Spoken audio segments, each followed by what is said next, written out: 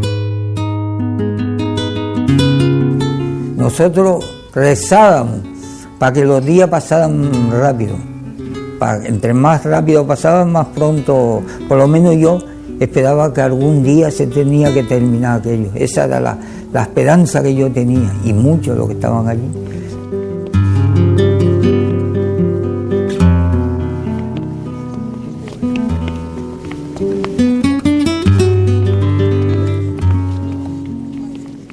En la época del desarrollismo, la inmensa mayoría son comunes. De ellos, la mitad ha entrado por hurto o conducta licenciosa, porque el castigo no se aplica a los más dañinos, sino a los que no están en situación de protestar.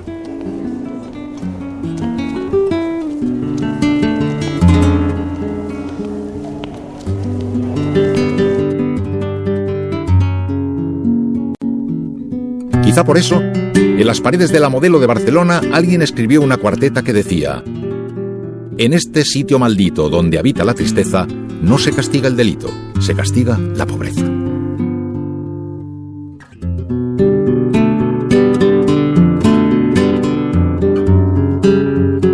Evidentemente, las leyes en todos los países protegen a unos grupos sociales determinados, que son los poderosos, ¿no? En este caso, protegían a los grupos sociales que hacían que la dictadura funcionase, ¿no? Para proteger a estos grupos sociales, durante todo el franquismo, se utilizan las leyes preventivas que permiten encarcelar a cualquiera sin que haya cometido delito alguno. Y cuando en 1978 se quisieron abolir estas prácticas, el jefe de policía de Barcelona protestaba porque a partir de ahora, ¿cómo encerraremos a los delincuentes cuando no tengamos pruebas? Íbamos 3 chicos, éramos muy jóvenes, y un coche de patrulla nos detiene, nos meten en el coche, nos empiezan a insultar, que pelos largos, y nos llevan a la comisaría de la calle Reina Victoria. Nos cortan el pelo al cero y nos enteramos allí que nos mandan 15 días a la cárcel sin delito criminal. ¿Por robar unas alcachofas? No, nada, yo me escapé de mi casa, digamos, con 16 años y yo me fui a Marbella, entre otras cosas, a buscar suecas. La primera vez que entré en la cárcel entré con 19 años por la sustracción de 3 gallinas y no me atrevo a llamar robo porque no es robo, es buena lógica. ¿Lo de las alcachofas? Me metieron 3 años de gandula. Pues nos detienen por robar en un camping. Me pusieron 2 años, por las 3 gallinas 2 años, y además de propina la ley de vagos y maleantes. 6 meses. Paradójicamente me condenan mucho más a la ley de vagos y maleantes que al delito de que me acusaban de haber robado en un camping y irnos sin pagar la gasolina en una gasolinera, en un coche y tal, ¿no? Entonces yo me tiré 5 años de prisión con 17 años. En la segunda mitad del franquismo ya no se dice preso, sino interno. Y ya no se habla de redimir almas, sino de rehabilitar españoles. Pero trabajar en talleres sigue siendo un premio, no un derecho. Y la mecánica de humillar, castigar y provocar el enfrentamiento entre los presos es la misma de 20 años atrás.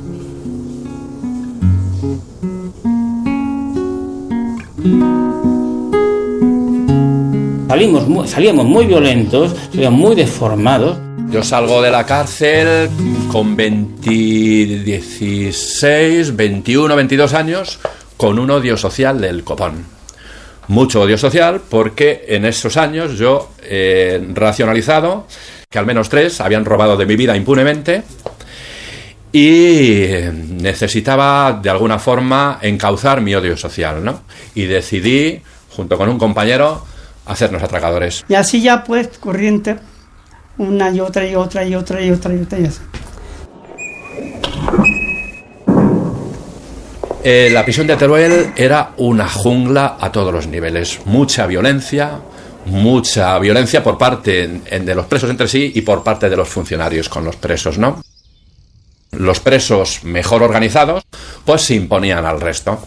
Y ahí yo empecé a entender que esto no era eficaz para una convivencia sana entre los presos, porque esto lo que creaba era violencia, era tensión, era sufrimiento. Luego, con el paso de los años, entendí la frase que dijo un fiscal. Decía que las cárceles debían de ser espacios donde los presos se destruyesen entre sí. Los presos comunes se referían, claro, ¿no? Las penalidades de la cárcel se rematan con el castigo de aislamiento. Lo normal eran 40 días, pero un preso podía pasar casi un año sin ver a nadie y sin salir de un espacio muy reducido. Donde tienes totalmente prohibido fumar, donde tienes totalmente prohibido leer, únicamente podías leer libros de santos, donde no podías escribir, donde no podías hablar con nadie. Eso era una celda de castigo. Y todo el día, las 24 horas del día. Es decir, una verdadera, pero verdadera tortura. Las palizas eran con una frecuencia tremenda. Daban palizas diarias, daban palizas sistemáticas, pero en celdas de castigo no se enteraba nadie. Éramos presos muy jóvenes, con mucha energía, llenos de vitalidad, y que de alguna forma había que domarlos, había que domesticarnos por cojones, ¿no? Allí, cuando entrabas allí, oías que iban de celda en celda dando con los vergajazos, haciendo daño a las personas gratuitamente. Y cuando van a llegar a ti y están más cerca, ya te llega como un histerismo. Yo recuerdo, estando en el hospital penitenciario, llegar presos de los penales con un dedo menos, que se habían cortado el dedo para salir de allí. Como todo en aquel sistema, que hubiera o no médicos dependía de la suerte. En Barcelona, en 1970, solo hay uno a tiempo parcial, y los enfermeros son reclusos sin formación. Mientras, en el Hospital Central Penitenciario, los pacientes cruzan apuestas sobre cuántos morirán cada semana. Por eso se decía que lo peor que le podía pasar a un preso era caer enfermo. Una cena te ponía un huevo para dos, cortadito, un platito de sopa correspondiente. Allí caían tuberculosos así de gente, con hemotisis, paseando, ¡guau!, echando sangre por la boca. Lo conocí, estoy hablando de los años 60, no de los años 40, que es cuando la cosa era fuerte, pues todavía llegaba hasta ahí. Parían en el hospital penitenciario, pero las llevaban en el último momento y luego, desde luego, los médicos del hospital penitenciario tampoco les hacían ningún caso. Así murieron varios niños de parto y luego murieron al regreso porque cogieron infecciones. Recuerdo un día que tenía un dolor de muelas enorme por la noche y allí no había ningún tipo de asistencia sanitaria, mucho menos por la noche, ¿no? Había sí una enfermería básica, ¿no? Pero por la noche, nada. Me tiré toda la noche aporreando la puerta y allí no acudió absolutamente nadie, ¿no?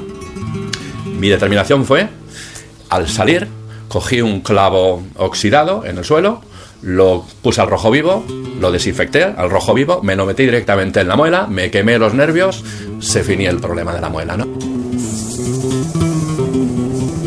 El abandono de los presos se extiende más allá de la cárcel. Algunos trabajan en talleres, pero al salir en libertad difícilmente conseguirán empleo y en ningún caso tendrán pasaporte para emigrar. La tensión y la falta de expectativas acaban mellando la salud mental y generan personajes como Luis el Valiente.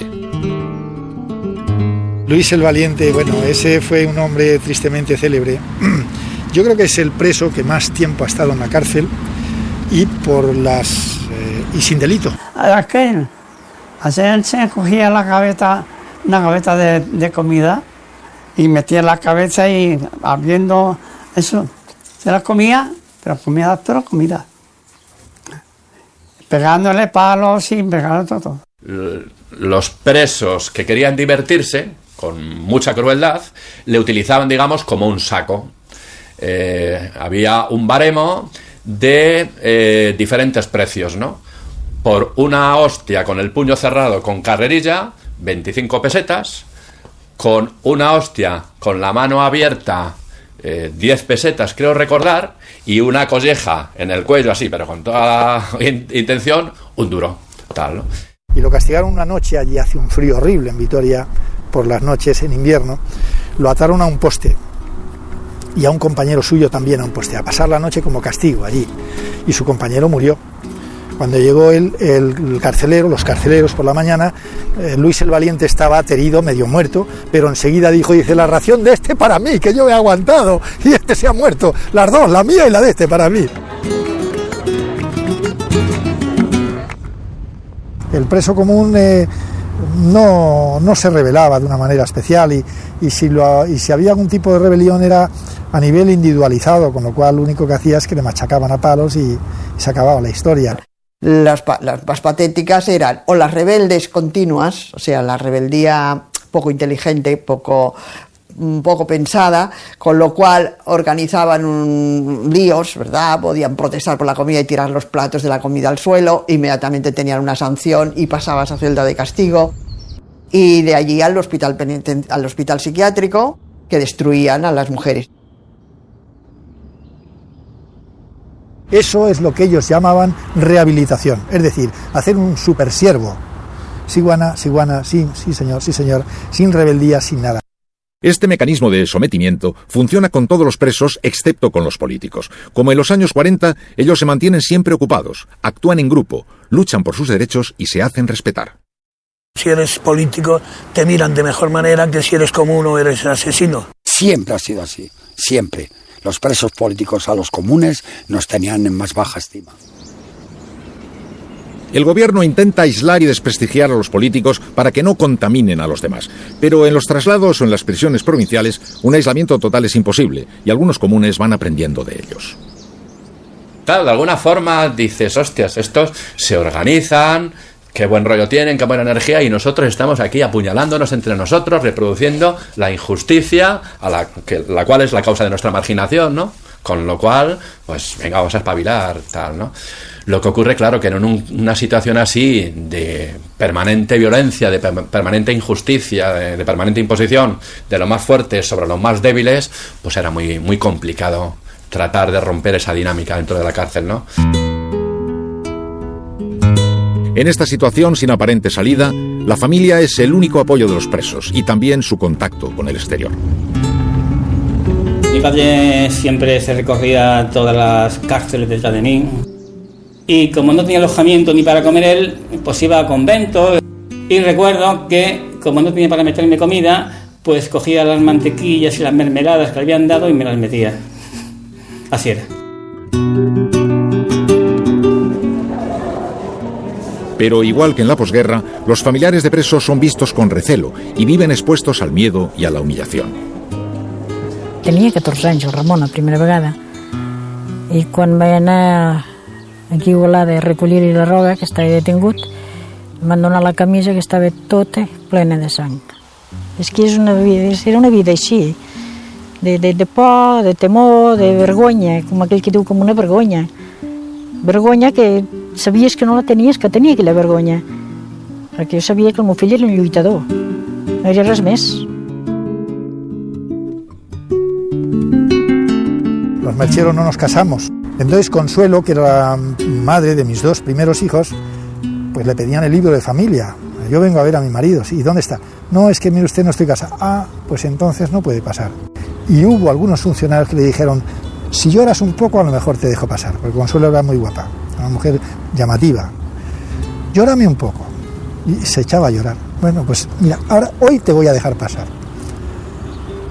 Vino mi madre una vez y la trataron de puta y le dije que jamás volviera, porque a las madres las insultaban. Y yo me lo pasaba muy mal, porque como mi madre era muy nerviosa, y padecía. Y entonces yo le dije, no vengas jamás. Es que estaban incluso allí, no nos dejaban así hablar, es que estaban con la oreja. Yo, no vengas más. ¿Qué le has dicho a tu madre con lo buena que està? Però és que encima provocando. Que venga, que venga. T'havies d'enfrontar amb aquestes persones que no tenen cor ni tenen res, que no sé, no tenien cap d'això de res, només anaven per lo seu i prou.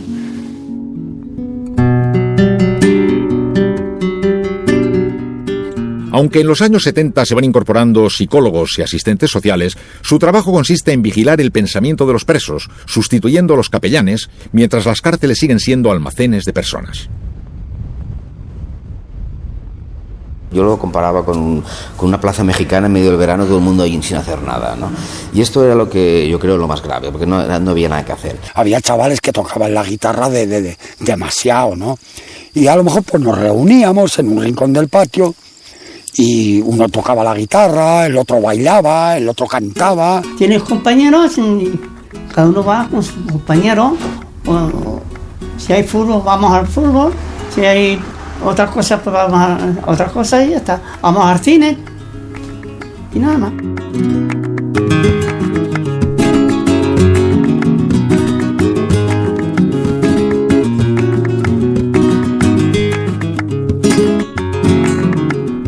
Yo muchas veces acostumbraba a sentarme así en el bordillo del patio, de cualquier cárcel.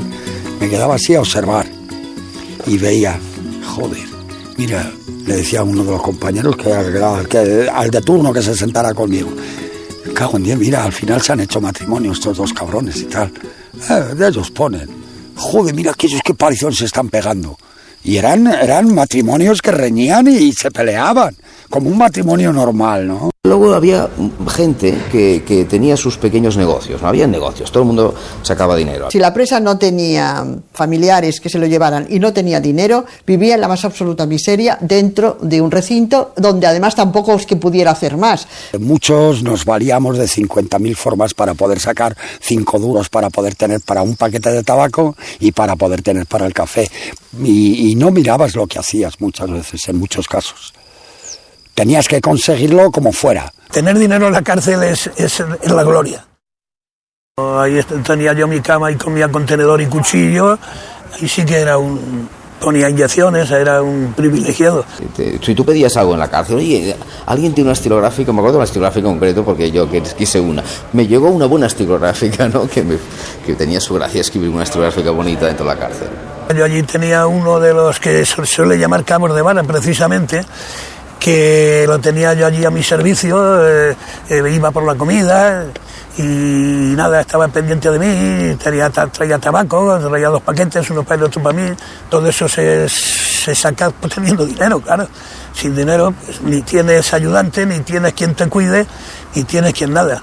Había uno que vendía hashish dentro de la cárcel y el hombre cada X tiempo sacaba dinero para la familia, para afuera. O sea, me acuerdo que en un permiso que nos dieron de salida, el tío me dio como unas 40.000 pesetas y una dirección para que las llevase a su mujer. Si yo llevé el dinero a la mujer, o sea, un padre de familia serio, ¿no? Para entenderlo, ¿no? Luego había también homosexuales que te lavaban la ropa. De hecho, yo estuve con uno en Cáceres que me lavaba la ropa. De guardaespaldas, como si dijéramos, ¿no? Me tenía, porque todo el mundo se metía con él. Unos le pagaban la ropa que les lavaban y otros no se la pagaban. Entonces, por mi forma de ser, pues me eligió a mí como de guardaespaldas, si dijéramos, ¿no? Y desde entonces no volvió a tener problemas.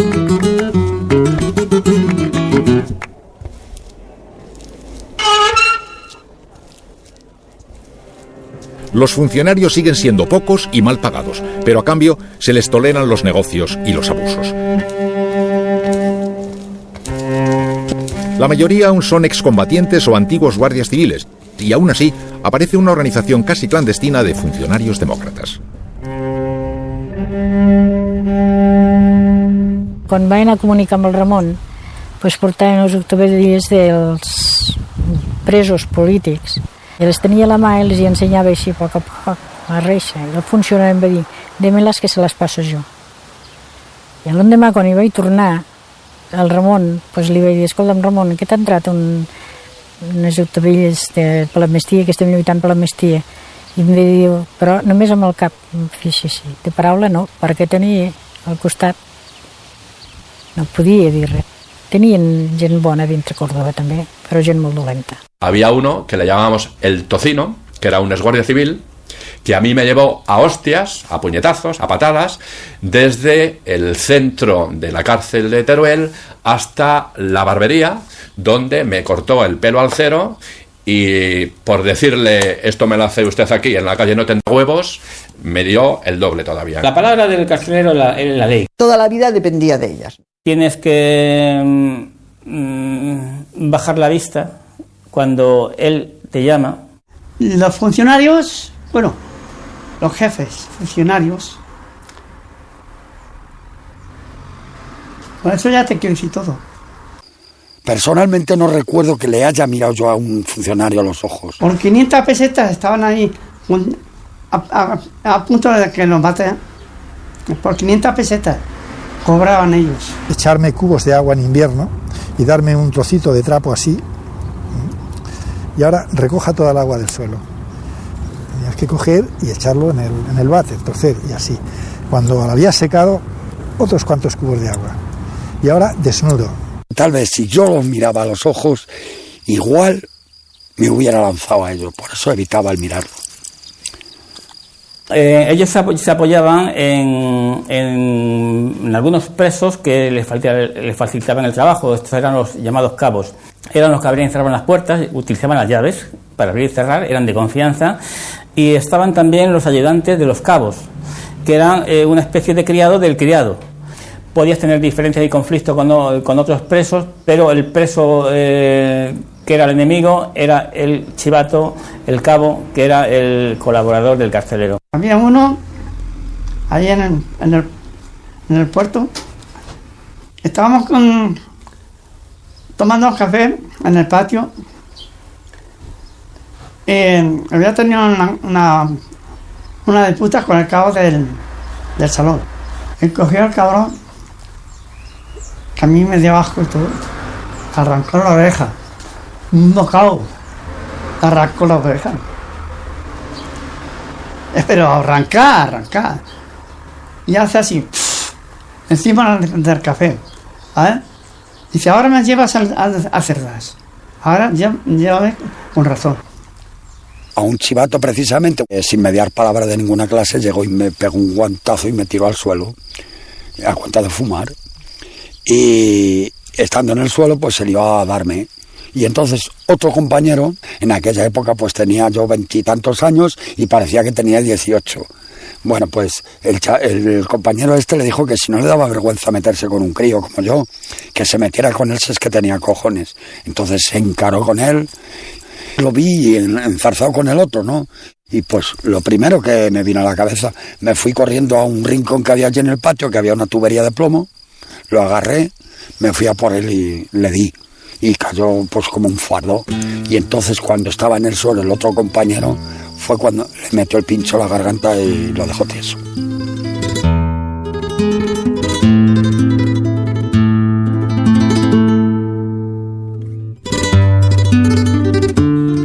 Durante todo el franquismo y hasta los años 80, en las cárceles también ingresan niños y están sometidos a la misma disciplina y a mucho más peligro que los adultos. No se trata de hechos aislados. 6 de cada 10 presos fueron encarcelados por primera vez con menos de 16 años. Algunos, como Rampo, con apenas 14 y sin haber cometido ningún delito, solo por la decisión de un juez de peligrosidad social.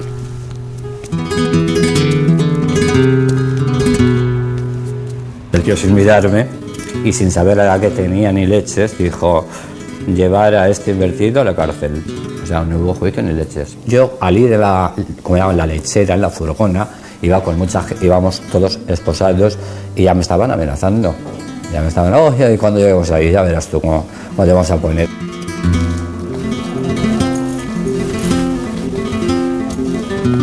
Se abrieron unas puertas con unos chirridos que a mí me recordaban las películas de Drácula. Y a la derecha, izquierda, fotos, las huellas. Y efectivamente, una vez pasado todos los controles, que habían 3 o 4 puertas con unos graznidos enormes, me cogió un funcionario y me fue paseando por todas las galerías. Y te iban arrojando para que pudieran palparte y tocarte. O sea, pero arrojarte no así delicadamente, no. Es que te arrojaban y te escalabrabas contra los barrotes. Y aquellos pues te llamaban de todo. Eras putita, mañana me vas a conocer. Y entonces al día siguiente, justo a las 3 o 3:30, empiezan a entrar en tropel. El primer día creo que fueron 4 o 5, el segundo, como tenía chichones, pues los primeros días menos. Cuando se me fueron las moraduras y todo eso, después de haberme arrastrado, ya empezaron a entrar hasta 10, 12 violaciones diarias. Y hacían de proxenetas, pero te paseaban para que te vieran. Si tú gustabas, efectivamente decían: esta persona que trajiste ahí, que tiene tal edad, la quiero, ¿cómo se llama? Y, efectivamente, eran ellos quienes ponían el nombre, la Mamona. La primera fue la Mamona, luego la Bella Tonquinesa. Y entonces decían, por la Mamona hay que pagar tanto.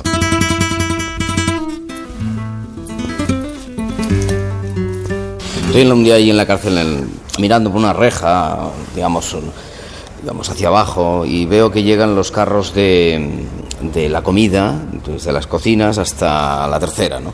Se abre la cancela de la tercera y entonces salen una cantidad de presos de la tercera con cuchillos y empiezan a atacar a los que llevan la comida. Los que llevan la comida meten la mano dentro de las ollas y sacan unos cuchillos enormes de cocina y empieza ahí una batalla campal enorme.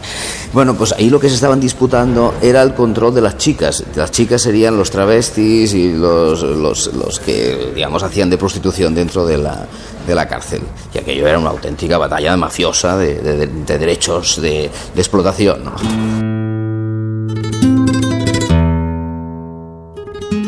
O sea, yo lo que sentía era ataques de lo que eran brotes psicóticos cada vez que entraban esa gente. Ha sido tan prepotente y me has amargado la vida, que si te tuviera de frente con motosierra te la cortaría.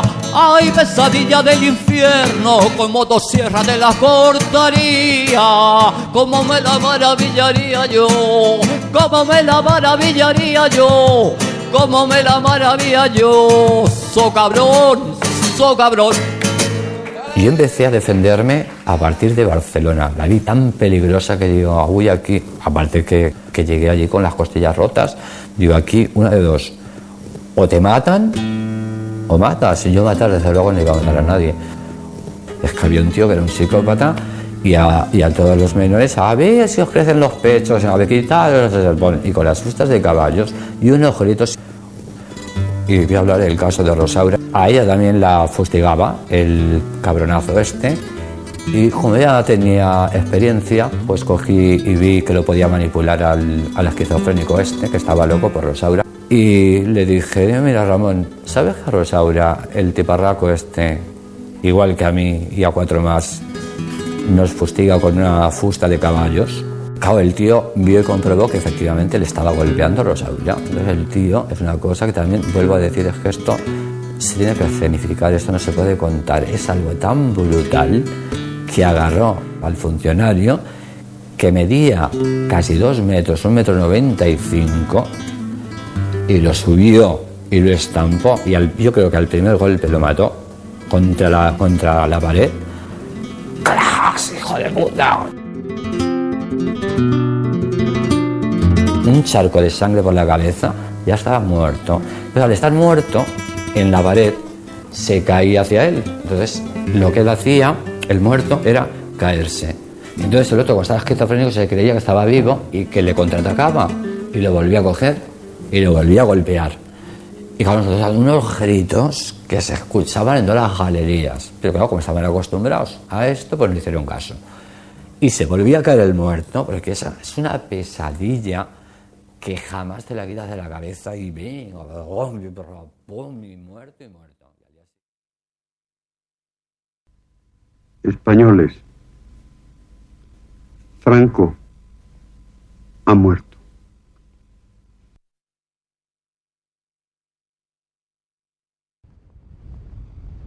En las cárceles, 1975 y 76 fueron años especialmente sangrientos.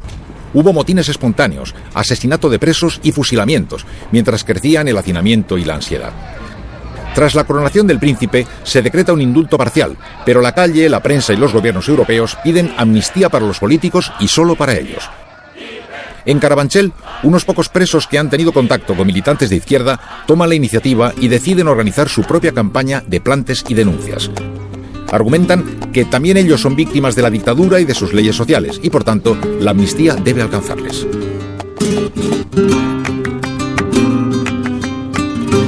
Yo llegué a Carabanchel con una energía atómica. Mucha energía, muy rebelde y ya con las ideas muy claras de que tendríamos que organizarnos, ¿no? Entonces hablo con un grupo de compañeros En concreto, la primera reunión que tuvimos éramos 6 y esto nos llevó a convocar la primera huelga de hambre en Carabanchel. Sin comer, sin beber, correspondiente. ¿Y para qué? ¿Y para qué lo hacíamos? Si ahora no somos ellos. Han pasado en la Guardia Civil 4 palos, ¿sabes? Y ya se terminó.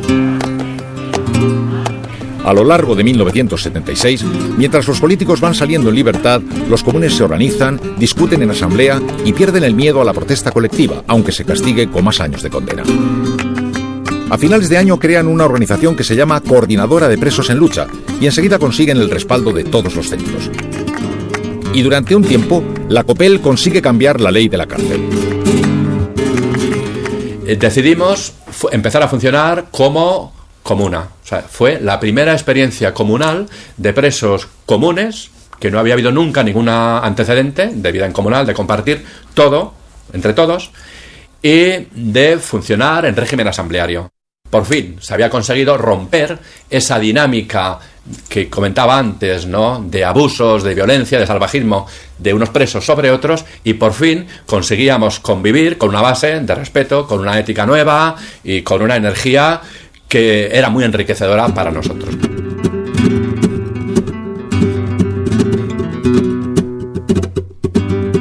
Nos quisieron desarticular y hicieron secuestros nocturnos con esparadrapos en la boca, con porras, en desnudos. Estábamos en huelga de hambre, en solidaridad con toda la lucha que había a nivel de Estado. Nos habíamos tragado objetos metálicos, varios estamos todavía con las autolesiones. Y al día siguiente, unas 30 personas concienciadas que quedábamos allí, nos cortamos las venas, nos cortamos los vientres, las piernas.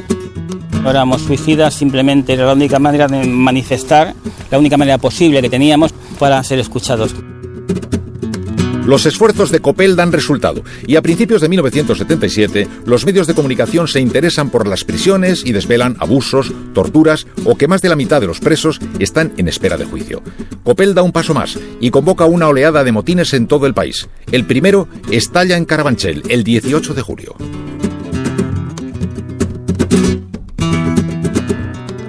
Se organizó simulando un ataque epiléptico de un epiléptico. El carcelero abre la rotonda para llevar a la enfermería a y en tromba salen los 40 y tantos compañeros. Conforme íbamos avanzando al centro de la prisión de Carabanchel y a la galería de la enfermería, todos los presos rompiendo las celdas, subiéndose a los tejados. Tenía que empezar uno. Empezando uno, éramos todos. Y paralelamente, desde los patios, nos dicen: ¿qué hacéis ahí arriba? Luchando por la libertad. ¿Qué hacemos? Subir. ¿Por dónde? Por allí. Y así se inicia. Y en ese momento toda la cárcel, como un solo hombre, desapareció de los patios. Empezaron a romper el techo de la tercera planta y hacer agujeros para ocupar todas las terrazas. En saciado tienes porque se tienen que hacer. Porque si te están viendo que tú te están masallando, si están masallando por una cosa y por otra, teníamos que hacer otra.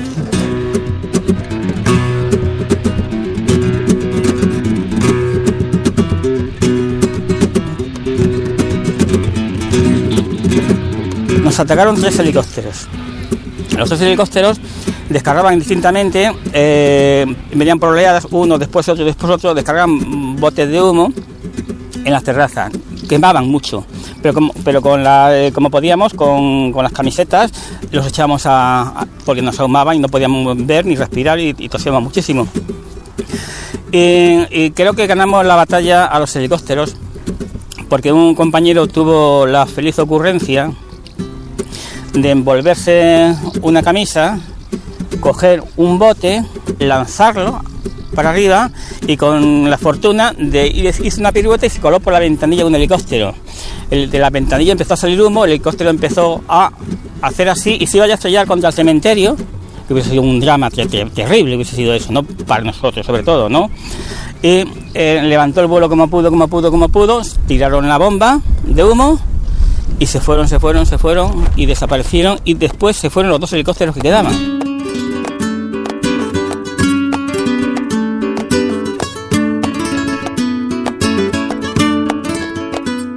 Nosotros habíamos estado en el juzgado y no nos habían mandado antes a la modelo porque precisamente estaba la cosa totalmente, en aquel momento estaba hirviendo, ¿no? Fue realmente una cosa notoria.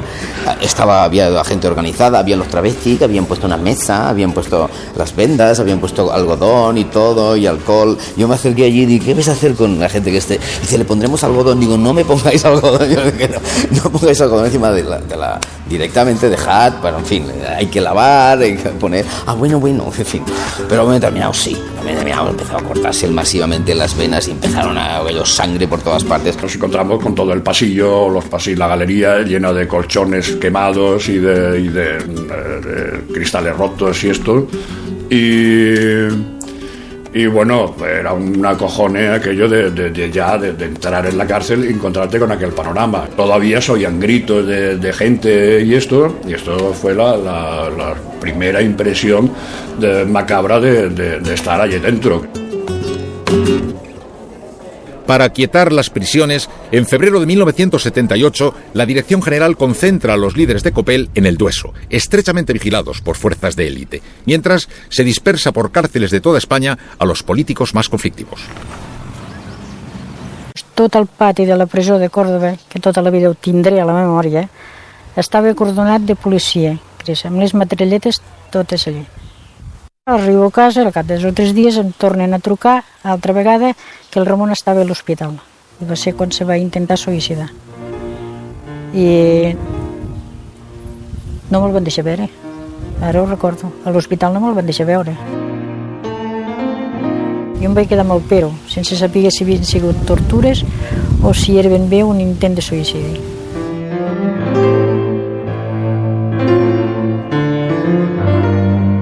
En marzo de 1978, 9 funcionarios son encarcelados por la muerte del preso Agustín Rueda, y el Grapo mata al director general de prisiones Jesús Haddad. En ausencia de los líderes, y cada vez con menos esperanza de conseguir la amnistía, el movimiento de presos se fragmenta y empieza a perder buena imagen. Desde el Dueso, el núcleo dirigente intenta reconducir la situación, y el 19 de abril envía un mensaje a todos los presos diciendo que el incendio por el placer de destruir o quemar no nos lleva a la consecución de nuestros objetivos, y llaman a perseverar en las huelgas de hambre y las autolesiones. El nuevo director general se entrevista con portavoces de los presos y declara que ya no habrá más torturas ni humillaciones. Pero 5 semanas después, el 2 de junio, se produce una fuga espectacular en Barcelona. La negociación se rompe y el trato hacia Copel se endurece. En contrapartida, se redacta una ley general penitenciaria que garantiza algunos derechos a los presos, y se implantan los vis-a-vis y los permisos de salida para quienes se porten bien. Y mientras tanto, la heroína va entrando en las cárceles. La revuelta comienza a remitir.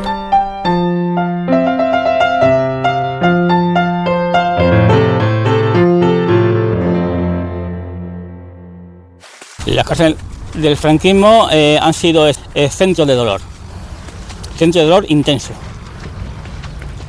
y centros de deformación mental.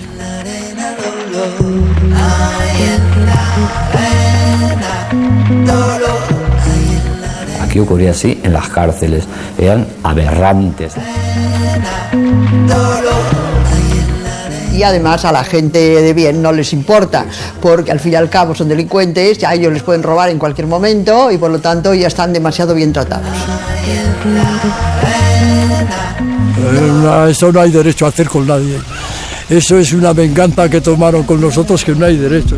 Cargadito de penas, como el canto de una muerte. A veces me levanto y he tenido momentos de que como si esto hubiera ocurrido ayer. Triste, marabunta, empuja el dolor. La gran mayoría de los compañeros de entonces, compañeros de Copel o de alguna forma que tuviste alguna relación, la gran mayoría han muerto, ¿no? Escucha el canto. Me destruyeron por completo mi vida. Hay en la arena dolor, hay en la arena. Una història tan amarga i tan dolenta que no la superaràs, i realment costa superar-la. Costa molt, No s'hi supera mai. No res.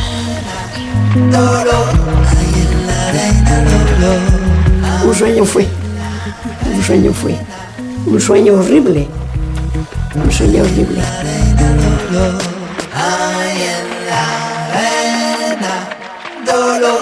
Hay en la arena dolor. Hay en la arena dolor.